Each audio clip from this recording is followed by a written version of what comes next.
Ser podcast. Buenas noches. ¿Qué seudónimo quieres que utilicemos al principio de la conversación? Gavín. Gavín. Vale, arrancamos en la orilla del mar, nos despedimos después en un faro. Os pregunto siempre qué relación tenéis con el mar. ¿Cuál es la tuya? Soy de Puerto de Mar, nací en una ciudad a la orilla del mar, bastante volcada al mar, no a la playa, pero sí al mar. Y yo, por ejemplo, todos los días para ir al colegio, el autobús pasaba por la calle Orillamar, el Paseo de Alfonso, desde donde se veía toda la ría. Desde mi colegio se veía la ría, estaba al borde de la ría de Vigo, y por tanto el mar es parte de mi vida. Incluso ¿Y cuando no lo fuiste tengo. de Vigo? Cuando te fuiste de Vigo, ¿lo echabas de menos o decías? Sí, no es que echo de menos el mar. Echas algo de menos. Hay algo que es raro. Empieza con cosas físicas, como que tienes la piel rara, como que la ropa se seca muy rápido, y de repente hay un día en el que quieres estar tranquilo, a solas, caminar un poco, y no encuentras el sitio. Y cuando me di cuenta, el sitio al que iba era el río Tormes. Estudiaba en Salamanca, fue la primera ciudad en la que viví después de Vigo, y me di cuenta que iba al agua. Y aún así no me llegaba, no tengo nada contra el Tormes, pero sí, el mar es un lugar que los que hemos tenido la suerte de nacer contando con él, sabemos todo, sobre todo lo que aporta las veces que no lo tienes cerca. ¿Sabéis lo que aporta el mar y lo que roba también? Sí, en Galicia sí. Por suerte, en ese sentido, yo soy nacido en Vigo, criado en Vigo, pero mi tradición familiar es toda de interior. Es decir, yo no tengo familiares mariñeiros, a mi casa no llegaba nada con una cesta de camarones o de lenguados. Entonces, todas las noticias sobre, o todas las veces que vivía la realidad de ha habido un accidente, alguien ha muerto en el mar, lo veía como algo cercano, pero no me tocaba directamente. Sí recuerdo la primera película que vi, una película en blanco y negro muy antigua, donde la protagonista iba a llorar la muerte de su marido a un lugar al que yo iba muchas veces a jugar con mis padres, que es al Parque da Virxe da Roca en Bayona. Y no sé por qué esa película me hizo entender lo que significaba el sacrificio de trabajar en el mar y luego la ausencia. Estaba contada desde el punto de vista de las mujeres que esperan en casa. No recuerdo cómo se llamaba la película, era algo como Tormenta, Tempestad o algo así, pero sí que lo tengo como un recuerdo que a partir de ese momento me llegaban más las noticias. Has hablado de tu vida en la zona interior, en la aldea de tus abuelos y donde también se criaron tus padres. Te he traído un sonido. Dime dónde se va tu cabeza.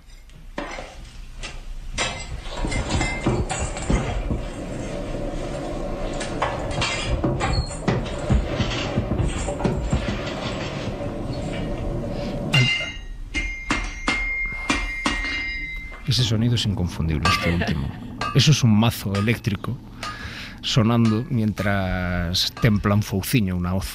Sí, ese es el sonido de la casa de mi padre, de la casa del vecino de mi padre, del vecino de mi padre y de no muchas más porque eran las casas que eran. Pero si ibas al pueblo de abajo, que se llamaba Omazo, ese era el mismo sonido, y si ibas a la parroquia de enfrente, Ferreira Bella, era el mismo sonido. Es toda una parroquia de ferreiros.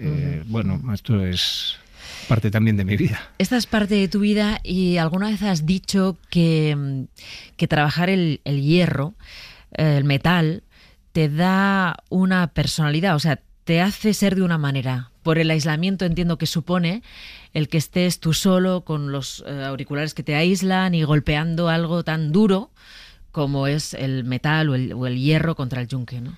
Algo muy rutinario, pero que al final del proceso, lo último que se hace, que vi hacer a mi abuelo, que vi las hoces que hacía mi bisabuelo, lo último que haces es poner una marca con tus iniciales. JMG, José María González era mi bisabuelo, MGR era mi abuelo. Eso, ese fouciño, cuando al final le ponías el sello, para esta gente, para mi familia, por lo menos lo que me enseñaron, es que significaba una obligación de que cada uno tenía que ser perfecto. Y lo que sí veía en la forma en la que trabajaba mi abuelo y en la que todavía veo de las veces que trabaja mi padre es aislamiento, un poco de concentración previa, la preparación, el encender las máquinas, el que empieza a correr el agua por la moa, el que el mazo se cargue de electricidad, encender la forja con el metano, ver cómo las brasas van saliendo, se ponen los cascos, se ponen el mandil. Todo eso que hacen cada mañana es la preparatoria para 8, 10, 12 horas de un trabajo muy sencillo por lo rutinario. Pero yo al mismo tiempo yo a mi abuelo lo vi muy feliz y era un hombre que, siendo de campo, que sabiendo que la supervivencia y el alimento dependían de ese trabajo, nunca lo vi como un hombre apurado. Y sí que creo que ha forjado parte de su personalidad. ¿Y de la tuya? Bueno, de la mía sí, porque me educaron en esos mismos valores. Entonces yo sé que el esfuerzo, el sacrificio es probablemente la última esperanza que le queda a uno para poder demostrarle a otro que sí vale. Yo, por lo menos en la profesión a la que me dedico y al nivel al que me he conseguido llegar en un momento dado, sí que recuerdo que muchas veces es ¿qué puedo hacer? Y volvía pues lo que me han enseñado a hacer siempre, que es trabajar. Si mi fouciño es mejor que el del vecino, probablemente me compren a mí el fouciño. Y en ese sentido sí, ha formado parte también de como una sensación de deber. Esto es horrible, parece de nobles, pero sí un deber al apellido, que no es otro que González, es un deber con mi familia. He tenido unas oportunidades que ni mi padre tuvo ni mi abuelo podía soñar, y sí que esas oportunidades vienen de el esfuerzo en la forja y por parte del padre de mi madre con los animales y en la agricultura. Sí tengo una sensación de deber hacia ellos. Uno de tus abuelos era fotógrafo también, ¿no? El mismo que hacía voces. El mismo que hacía voces. Y taxista. Esto de la fotografía, porque era muy vanguardista hacer fotografías a principios del siglo XX, incluso a los muertos. El otro día estuve en una exposición de retratos del 20 y entonces durante una época se retrataba a los muertos para enviar esas fotos a sus familiares o para que las tuvieran encima de la repisa y que no se olvidaran de sus caras, ¿no? ¿Tú esto lo llegaste a ver? Las hay. Las hay en casa de mis abuelos. Las hay. Este pasado verano, que lejos queda ya, una de las cosas que hice los días que estuve en la aldea fue ir a ver el archivo fotográfico de mi abuelo. Y a mí mi abuelo me cae mucho mejor desde que él, por desgracia, no está y yo lo voy conociendo un poco mejor. Porque lo que voy viendo es que era una persona inquieta a la que no le satisfacía las hoces, no le satisfacía esto que yo te acabo de vender como muy bonito y muy cerrado, y que se buscó la vida en sitios donde había barullo, donde había gente, donde había algo distinto a lo que era su rutina. Y empezó a buscarse esa forma de tener otra vida yendo a sacar fotos a las fiestas. Porque la foto sí le interesaba desde siempre. Y entonces iba a las fiestas y empecé a encontrar fotos de cómo mi abuelo en las fiestas retrataba gente muy ruda, con caras que demostraban una vida muy dura, pasándoselo bien como si no hubiese un mañana. Y eso me llevó a hablar un poco más con mi padre de mi abuelo, y sí me decía, mira, a tu bisabuelo no le gustaba nada que mi padre fuese, como decía él, a mendigar a las fiestas. Y era ese concepto de, claro, para un señor criado en el 19, del trabajo, el orden y tal, que su hijo hacía el trabajo que le pedía en casa, pero que luego fuese a buscarse su otra vida, en fiestas, haciendo fotos que luego vendía o no, no le parecía nada bien. Y pues mi abuelo siguió. Qué significativo que en las fiestas aparezcan hombres y mujeres con el reflejo del trato que les ha dado la vida en la cara y estén sonriendo y felices en esas fiestas del pueblo, que probablemente serían los únicos días del año en los que eran plenamente felices y despreocupados del mañana, ¿no? Los únicos días distintos del año. En las celebraciones, y en eso Galicia somos muy expertos, era una vía de escape. El resto era trabajar, rezar, llevar una vida ordenada, cumplir con lo que pedían, entre otras cosas, si hablas gallego no lo hables en público, es decir, todo era una vida de disimulo, de no poder ser tú mismo durante la mayor parte de la semana.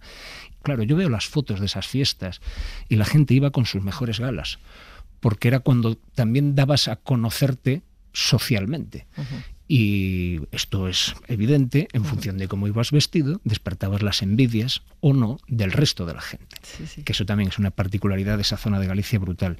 Es decir, todo el mundo acudía a las fiestas para ser el que quería ser. El que se divierte, el que lo pasa bien, el que no está trabajando y el que muestra, oye, tengo un porte, y las posturas, los trajes, los pelos muy, muy sucios, pero es que esforzadamente peinados. Sí. Me hacen ver que mi abuelo era una persona que sí sabía pillar ciertos detalles, porque probablemente él vivía encerrado en ese mismo personaje, el trabajador que sigue la tradición familiar de la casa, pero era esta persona que quería más vida. Vámonos a ese día en el que estás en la puerta de la Universidad de Salamanca y ves pasar el coche de tus padres, el BX, el Citroën BX. Tú, adiós, adiós. Esa sensación de independencia, por fin, de libertad y de empezar una vida nueva. Sí, el primer día del resto de mi vida. Exacto. Tengo que echar las cuentas, tengo 48 años, cumplo 49 y sigo dividiendo mi vida entre los años que pasé en casa y los que pasé fuera. Y sí, recuerdo que di media vuelta, sonreí, subí unas escaleras y no sé con quién me encontraría, que dije, ¿qué hacemos? Porque ¿qué era para ti? O sea, era salir de casa, era empezar a estudiar en la universidad, era alejarte del mar, pero era entrar en un mundo completamente nuevo, ¿no? Era empezar mi vida. Yo quería tener mi vida. Siempre tuve claro que si podía, elegiría una carrera que me llevara fuera de casa, no a vivir en casa. Sí, quería tener mi vida, quería ver, no sé, conocer gente, estar en otros sitios. Ni siquiera en Salamanca. Mi idea era irme a Santiago, a 90 kilómetros, y venir a dormir los fines de semana a casa. Pero sí, quería tener algo que probablemente desee con más fuerza de la que correspondía por edad en los 14, 15, 16, 17. A mí me hubiese gustado irme todos los veranos de Interrail, pedía para ir a los cursos de inglés que se ofrecían en el colegio. Yo pedía viajar y irme de casa. Y entonces cuando me llegó, recuerdo perfectamente el día, el 1 de octubre... Porque no habías hecho, no habías salido de casa, esa fue tu primera salida de casa. Sí, yo único, durante 4 o 5 años en unos campamentos, dormía 10 días fuera de mi casa. Era la única experiencia, y alguna excursión de 3-4 días del colegio. ¿Qué estabas en colegio mayor en Salamanca? El primer año sí. ¿Y qué tal esa experiencia? ¿O no sé, compartías habitación o con colegas o cómo? No, vivía solo. En la habitación de al lado estaba el que era mi mejor amigo desde los 5 años y que fue un poco el que hizo que mis padres se animasen a mandarme ahí. En plan, tenían un vigilante al lado, alguien que les podía ir reportando, pero era una particularidad muy guay, que era un colegio mayor, porque le sobraban unas habitaciones de un internado. Y me chocó mogollón conocer gente que decía que sus padres no les querían. Recuerdo el primer choque, decir, ostras, gente que te habla con 16 o 15 años, yo quería irme de mi casa, y gente que lo que te está diciendo es que odia a sus padres porque le echaron de casa, porque se desentendieron de ellos. Uh-huh. Y bueno, pues eso, la necesidad que yo tenía de entender otras cosas, porque nunca me había parado a pensar en, joder, qué suerte tengo, que a mí me tienen en casa. Que a mí me quieren. Sí. ¿Por qué Gonzo se ha puesto Gavín de seudónimo? Porque tenía que pensarlo a prisa y corriendo, y me llamó mucho la atención que el penúltimo libro que he leído, el apellido de un tío americano, es el mismo que el segundo apellido de mi abuela, el nombre por el que conocían a un tío mío que era con quien me dejaban mis padres cuando yo era muy pequeño en Vigo, mi tío Pachús, Jesús Rodríguez Gavín, y le llamaban Gavín, y es un hombre al que le debo mucho de este gusto por la aventura. ¿Ah, sí? ¿A Pachús? A Pachús. Pachús me sacaba a pasear a cualquier lado y me llevaba a la estación de tren y me decía, por aquí se tiraba Tarzán. Era un hombre que alimentaba mi imaginación, porque a él le divertía mucho. Y fue la primera persona que me dijo, tú tendrás que dedicarte al periodismo y a ser comunicador. Y fue el primero que me dijo, cuando le comenté que en la carrera elegí la radio, fue el primero que me dijo, no, tú tienes que hacer televisión, sobrino. Tú tienes ¿sí? Sí, me llamaba José María García Pequeno, porque decía que le preguntaba todo el día y que no paraba de hablar y que hablaba con la gente. Bueno, es la persona que quizá pasó junto a mis padres más horas conmigo cuando yo era niño. Y claro, como siempre me llevaba de aventura, pues a mí me gustaba jugar al fútbol y me decía, te voy a presentar a un futbolista, y me llevaba a ver un partido de la Liga de la Citroën, pero claro, para mí eran señores con uniforme jugando en un campo de fútbol. Me presentaba a uno de sus compañeros de cadena de montaje y yo llegaba a mi casa y decía, mamá, papá, conocí a un futbolista. Y era verdad. Bueno, pues era verdad. Me puse tan nervioso que recuerdo que me fui por la pata abajo. Era un currela de la Citroën. Pero mi tío me hacía ver que un partido de la Citroën era, yo te voy a llevar a conocer importante. A un futbolista importante. Oye, ¿él te vio en la tele, Pachús? Sí. ¿Llegó a verte en la tele? Sí, se llevó ese gustazo. Sí, se llevó ese gustazo. A ver, ¿tú veías los teleñecos? Sí, faltaría más. O sea, te llaman Gonzo por los teleñecos, ¿no? Sí. Yo soy de la época en la que no podías elegir lo que veías en la tele, Mara. Tengo un fragmentito. Venga. No sé si es de lo que viste, creo que no. Pero vamos a poner a los siguientes en contexto. Está Noé en su barca y entonces entran todos y queda Gonzo fuera. Creo que sé cuál es. Y entonces dime esto, ¿cuánto hay de ti aquí? ¡Yo también voy! ¿Pero tú qué eres? Buena pregunta. Bueno, estrictamente hablando, digamos que apúnteme con un lo que sea. ¿Pero de qué hablas? ¿Cuál es tu especie? Bueno, no sé. Supongo que solo estoy yo.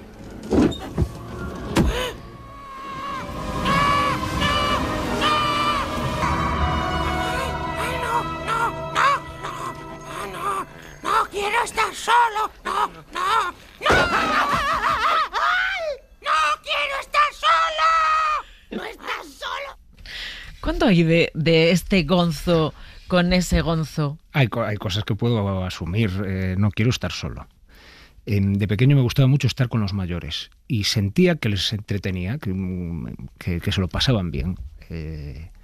Recuerdo empezar a no hacerle gracia a los mayores y darme cuenta y fastidiarme mucho, porque yo de pequeño crecí con la sensación de que caía bien. Y cuando ves que ¿cuándo no, empiezas a no caer? pues cuando vas al cole y no eres el único niño en un grupo de mayores y entonces tú llamas la atención como si fueras el único niño y el profesor te trata con un desprecio que dices, a mí nadie me había tratado así. Cuando empiezas a darte cuenta que, pues eso, que se te caen las cosas de niño. Eres especial, no, eres especial. Eres el primer hijo de una pareja, muy esperado por el resto de la familia, que te han tratado guay. Cuando llegas al mundo, pues la guardería, el cole, te cae la primera cachetada del profe, te das cuenta de eso. Pero sí que yo siempre tuve mucho deseo de tener amigos, de tener pandilla, de tener gente con la que me pasaran cosas. ¿A ti siempre te ha gustado que te llamaran Gonzo? De hecho, tú te presentaste así cuando te ficharon la primera vez, cuando alguien te dijo, oye, vente a es un nombre que tengo, radio. Que tengo asumido. O sea, me empezaron a llamar Gonzo con 11 años. Era González al cuadrado, González bueno, cayó y de cantidad de cosas que me llamaban, ese me gustó. Y me gustó por el teleñeco, por cómo sonaba. Y entonces sí, de hecho, mis padres, claro, llega un momento en el que cuando llamaban a casa era si estaba Gonzo. Claro. Y pasó a ser asimilado por parte de la familia. Cuando me fui a estudiar a Salamanca, como yo repetí el último curso, repetí COU, al llegar ya había compañeros míos del cole. Cuando me presentaban a la gente, me presentaban como Gonzo y por lo tanto no hubo posibilidad ahí de borrón y cuenta nueva, como quien dice. Y sí, al llegar a televisión recuerdo que a Sebastián Moguiles, que el director del CAIGA, me dijo, ¿qué te pongo? ¿Fer González? ¿Fernando González? Le dije, hombre, como quieras, a mí los colegas me llaman Gonzo de siempre. Y dice, hombre, eso es mucho mejor. Tengo un fragmentito del Caiga quien caiga, del Protesta Ya. Cuando votó este señor, ¿sabía que iba a subir los impuestos? Pues yo no lo sabía, si lo sé no lo voto. Quietos ahí. Esto es un atraco. Pero más atraco que lo que nos está haciendo el alcalde. Bueno, de eso venía a hablar. Tan mala es la subida de impuestos, tan en contra están ustedes. ¿Cómo? En contra, no, en contratísimo, como diría el otro, ¿no? A ver, espera que tengo aquí este hombre que tiene más ganas de hablar. Hay que estar en contra de la subida de impuestos porque es una desinjusticia. ¿Cuál? Una desinjusticia. Tenemos que pagar nosotros los millones que le ha perdonado a amigos suyos contratistas. Esto era la gente de Salamanca, porque el alcalde había dicho que subía los impuestos. ¿Siempre te ha resultado fácil conectar con la gente? Más si es mayor. Y eso me lo decían en el intermedio los muy cabrones. Me decían hay que buscarle reportajes a Gonzo que se vaya a pueblos con la gente mayor que se le da bien. Sí. ¿Por qué negarlo? Me gusta escuchar, me gusta hablar, tengo una capacidad innata en entrar bien, porque me gusta el humor, porque no sé. Y entonces sí, y cuando empecé a descubrir el periodismo dije, esto es perfecto para mí. Esto es lo mío. Esto es perfecto para mí. Luego hay otra cosa, a mí la tele me pilla por sorpresa, es decir, siempre estuve mucho más cerca, la mayoría de mi vida, de ser el que podía salir en un programa de televisión, que ser el que coge el micro del programa y lo acerca. Y entonces de repente me fue muy fácil entrar en la tele porque mi trabajo era hacer lo mismo que hacía pues cuando estaba en la radio en Galicia o en mi día a día, que es hablar con gente común y normal de cosas reales de la vida, de los problemas que tenía. Simplemente era, pues oye, oriéntalo todo hacia el problema que tienen, pero luego el chascarrillo, el tirar una broma, el intentar no ser serio en la conversación, pues no me costó mucho porque era algo que también utilizaba y me lo pasaba como un enano. Para mí era, es decir, no podía haber tenido mejor inicio. Y a mí me llama la atención las ganas que tiene la gente de protestar con un micro delante, de hablar de lo que le pasa con un micro delante, que no se cortan un pelo. Porque lleva mucho tiempo intentando que les hagan caso. Esa es la cuestión y la magia que tiene la profesión cuando cuentas historias con gente anónima. Este año en Salvados ha habido varios programas, pero de repente yo tengo dos en la memoria, que es, en uno hablamos con un señor, Ramón, cuya mujer trabajaba en un barco del CSIC y una noche desapareció. La necesidad que ese hombre tenía de contar no solo el qué pasó a raíz de la desaparición, sino lo importante que era para mí y para mi familia, mi mujer, lo importante que era para ella ese puesto de trabajo, todo lo que peleó para conseguirlo. Es decir, hay gente que se convierte en noticia o que ve su historia convertida en una noticia. Y lo que quiere es que se sepa su historia, el cómo se llega a esa noticia, eso que nosotros ya como periodistas sí nos fijamos. Unas semanas después entrevistamos a 2 mujeres que un día en su vida deciden no tener más hijos y no seguir con sistemas anticonceptivos de pastillas y tal. Y les ofrecen un sistema que es para siempre, el Esure, se llamaba, un muellecito que entraba por las trompas de falopio. Les destrozaron la vida, a ellas 2 y a muchas otras. Llevaban 10 años intentando que alguien les hiciese caso. Cuando se sientan y saben que tenemos todo el tiempo del mundo, 4 cámaras, un equipo de 6-7 personas que las atiende con cariño. 2 de esas personas han estado hablando con ellas durante las 2 últimas semanas para preparar bien la entrevista. Y sentir que alguien te hace caso ante un problema que te fastidia la vida, evidentemente lo que permite es que cuando se sientan nosotros consigamos que nuestro trabajo, como quien dice, luzca más. Es muy fácil llegar a encontrar una verdad en cuando alguien te cuenta cómo me han fastidiado la vida, cómo me había costado llegar hasta aquí, las consecuencias que he tenido. En ese sentido, la verdad es que Salvados ha ido siempre un poco a contracorriente. O sea, ahora no se investiga, no se profundiza. Estamos en la dictadura del titular, del... Igual porque tampoco se demanda, a lo Claro, mejor. claro, no, cuando lo hacéis, sí vemos que se demanda. Sí, cuando lo hacemos sí, pero hay un problema que creo que tenemos, no solo los periodistas, cualquiera que viva de contar relatos e historias a otros, que somos tantos ahora haciéndolo y hay tantas formas de llegar, que sí que es muy fácil, y es lo instintivo, que tu cerebro se acostumbre a un poquito de aquí, un poquito de allá. Sí. Y lo vemos en el debate público, que ya no hace falta tantas certezas. Con tener una idea preconcebida que se confirma con un titular, tú ya te sientes avalado para tener una opinión que haces pública. Creo que en ese sentido es más necesario que nunca el contar las historias en profundidad, que vemos que cuando las contamos sí causan interés y sobre todo tienen repercusión, tienen consecuencias, provoca un comunicado, provoca que se tome una medida, provoca que alguien tenga que salir a hablar. Pero lo que creo que a veces hemos perdido en la sociedad actual es la empatía por lo que le pasa a otros. Si, por ejemplo, lo que cuentas solo afecta a mujeres, te das cuenta que tiene repercusión en la cantidad de gente que lo vio. Si nos afecta a todos, sí lo vemos. Si cuentas una historia de migrantes, ya no te quiero ni contar. Cosas que antes se veían mucho más, ahora generan más rechazo. Creo que estamos en un momento donde, como contador de historias, lo que más a veces le digo al equipo que nos tenemos que esforzar es que la gente entre, que entienda que esta historia tiene cuestiones universales de las que también va a sacar algo en limpio. Sí me gustaría hablar contigo, para ir terminando, de una autocrítica que querría hacer con respecto a los medios. ¿No te parece, no sé, que a veces estamos colocando el altavoz en la voz equivocada? Estamos sirviendo de portavoces. O sea, estamos propagando mensajes que yo creo que no se lo merecen. O sea, cuando Trump se pone a firmar decretos rodeado de cámaras haciendo ese show, ¿no te parece que estamos entrando un poco a un juego no conveniente para una sociedad más sana? Totalmente, no un poco, entramos totalmente y al trapo al juego. Causas son miles, creo que son debates que nos interesan más a periodistas, pero que sí tienen una consecuencia en toda la sociedad, que es esa, es poner la atención donde igual no le sacas mucho rendimiento en tu vida diaria. Al final, estar informado es una cuestión instintiva de supervivencia. Cuanto más sepa de mi entorno, mejor me voy a poder preparar para las que vengan. Yo muchas veces en debates dentro del programa pues pongo los informativos, no me falta el informativo, y digo, de todo lo que cuentan, a veces las portadas, donde más tiempo dedicamos a poner el micro y a analizar lo que se ha dicho, si no lo escuchas ese día, cuando te vas a la cama, ¿te has perdido algo? ¿Has perdido información que es importante para tu vida, para que tú puedas tomar alguna decisión? La mayoría de las veces no. Y yo muchas otras veces me doy cuenta que atiendo a esas informaciones como cuando atiendo a una telenovela, a una ficción, a una historia, a una serie de plataforma.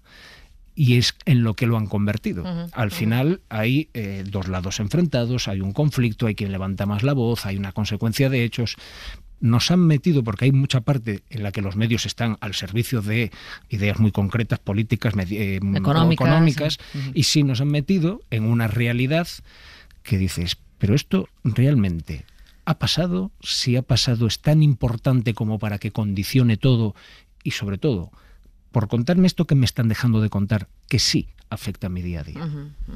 Ponía el ejemplo de Trump porque es el caso más paradigmático, ¿no? Llevamos años dando voz a sus bravuconadas y al final ha ganado las elecciones normalizándolas con aplastante mayoría, ¿no? O sea, con bastante éxito, quiero decir, es una victoria rotunda, ¿no? Y nosotros llevamos dando voz a lo que dice, que luego, al final, tiene que pasar por el Congreso, tienen que aprobar, o sea, no vale decir las cosas, pero estamos todo el día dando voz a lo que él dice. Es que me parece un ejemplo muy, muy llamativo, ¿no? Trump les descubrió una cosa al resto de líderes de la ultraderecha del mundo, que es que los medios atendemos a la burrada más grande. Exacto. Y que si la dices, está recogida. Y ese es el principal problema. ¿Quién la dice? ¿Quién la dice? Yo recuerdo la primera vez que oí hablar de Isabel Díaz Ayuso. Y es porque dijo lo de los atascos un día y al día siguiente creo que ya era registrar a neonatos o a niños con 2 meses. Dijo algo que no tenía ni pies ni cabeza sobre registros civiles en cuestión de embarazo. Claro, yo ese día lo que fui escuchando es, en los medios que se llevaban las manos a la cabeza por lo que había dicho, ponerlo una y otra vez. Entre otros el programa en el que yo estaba, el intermedio en ese momento. Y una cosa que aprendí estando en el intermedio es que en la política hemos llegado a tal cosa que si a los de derechas les fastidia que, no sé, Pedro Sánchez tenga un mechón aquí, pues entonces yo defiendo que tenga un mechón aquí. Si a los de izquierdas les molesta que Ayuso haya dicho una burrada, pues yo estoy de acuerdo con esa burrada, porque lo que quiero es fastidiar al otro. Es decir, muchas veces los rivales políticos donde se crean es en el lado de enfrente. Aquello de Esperanza Aguirre, de yo si no fuera por el Caiga no estaría donde estoy. Eso es verdad. Y normalmente somos los medios de comunicación, porque lo que queremos es que la gente atienda lo que nosotros contamos. Si lo que cuentas es muy llamativo, como las burradas que dice Trump, pues el efecto a corto plazo lo has conseguido. A largo plazo, pues dentro de 2 años estás escribiendo editoriales de madre mía, ¿cómo puede ser que gane Trump? Bueno, Gonzo, llévame a un faro, dime con quién te gustaría estar, o solo o acompañado, y qué canción podría estar sonando. A ver, pues mira, volvería a un momento donde me dije, joder, qué suerte tengo, que era en Cabo Vilán con Marian, mi pareja, y con Noah y Mirais, mis hijos. Y en parte decía qué suerte tengo porque estaba en el Cabo Vilán, al lado de Camariñas, viendo ese mar de Galicia. Esto puede sonar muy provinciano, pero es así, y como es así, no me avergüenzo contarlo. Y estar ahí y decir, qué suerte nacer en este rincón, qué suerte que mi mujer también sea de aquí, qué suerte que mis hijos, aunque hayan nacido en Madrid, para ellos sus vacaciones y su familia sepan que están en Galicia. ¿Y qué música sonaría? Ya sé que eres muy melómano pues, es muy difícil. Sí, pero voy a ir a lo fácil. Con esto que acabo de decir, no podría no poner otro tema que no fuera Miña Terra Galega, de Siniestro Total. Y así acabamos ya con todo el arquetipo galaico. Bueno, ha sido un gustazo tenerte aquí, charlar de un montón de cosas, Gonzo. Igual, ha sido un gusto. Hasta la próxima. Gracias por esto.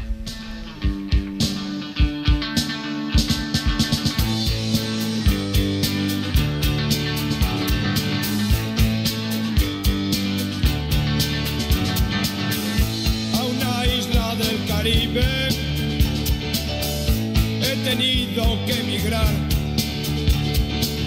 y trabajar de camarero, lejos de mi hogar, Me invade la morriña, el dolor de Breogán, cuando suena la muñeira, el llanto empieza a brotar. Miña terra galega, donde el cielo es siempre gris. Miña terra galega, es duro estar lejos de ti. Para no perderte ningún episodio, síguenos en la aplicación o la web de la SER, Podium Podcast o tu plataforma de audio favorita.